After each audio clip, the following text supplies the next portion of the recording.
Glasgow coma scale, GCS scale भी जिसे कहते हैं, ये न्यूरोलॉजिकल असेसमेंट में यूज़ होता है लेवल ऑफ कॉन्शियसनेस को चेक करने के लिए, स्पेशली ट्रॉमेटिक ब्रेन इंजरी में। इसमें हमारे पास 3 मेजर कंपोनेंट्स होती हैं। आई कंपोनेंट है इसका, वर्बल कंपोनेंट है और मोटर कंपोनेंट है। जो आई कंपोनेंट है इसकी मैक्सिमम स्कोरिंग 4 होती है और मिनिमम 1। वर्बल की मैक्सिमम स्कोरिंग 5 है और मिनिमम 1।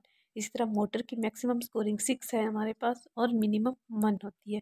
अब इन सबको हम देख लेते हैं। पहले आई कंपोनेंट इसका देखते हैं।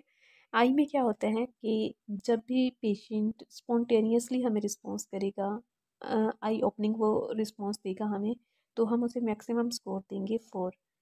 और अगर वो स्पॉन्टेनियस रिस्पॉन्स हमें नहीं दे रहा, जैसे हम पेशेंट के पास गए और वो अलर्ट नहीं था, उसे पता नहीं चला, तो हमने क्या किया, उसे कोई स्टिमुलस दिया है, नॉन पेनफुल स्टिमुलस, जैसे हमने वॉइस दी है, उसका नाम पुकारा है, तो उसने रिस्पॉन्स दिया, उसने अपनी आइज़ ओपन की, तो इसे हम स्कोर देंगे 3।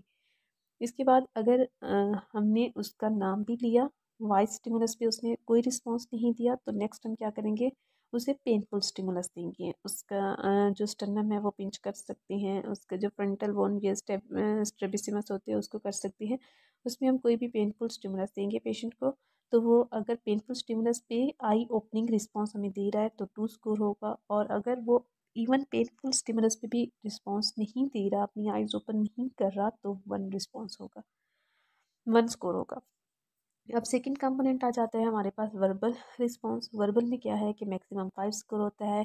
पेशेंट की जो स्पीच होगी वो ओरिएंटेड होगी टाइम, पर्सन और प्लेस के अकॉर्डिंग।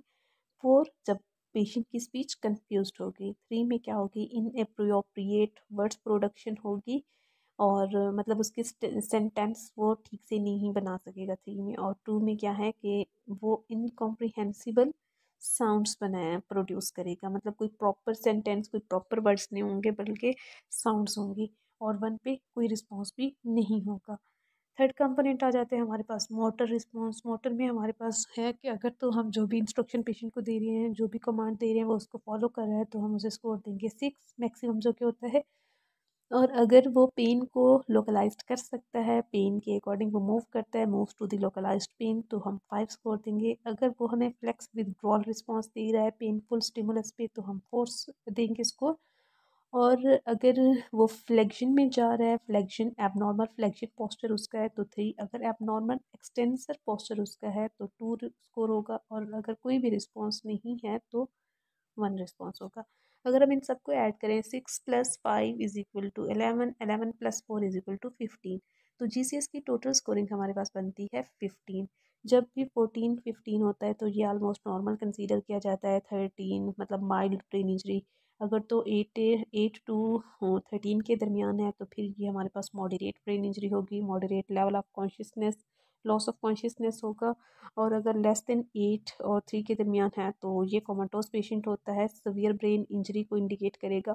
और डेड पर्सन का याद रखना है GCS 3 होता है, क्योंकि हमने देखा है कि मिनिमम रिस्पॉन्स हमें तीनों कंपोनेंट्स का क्या मिल रहा था, 1 मिल रहा था। 1 + 1 + 1 इज इक्वल टू 3, तो डेड पर्सन का GCS स्कोर हमें 3 मिलेगा, ये कभी 0 नहीं हो सकता।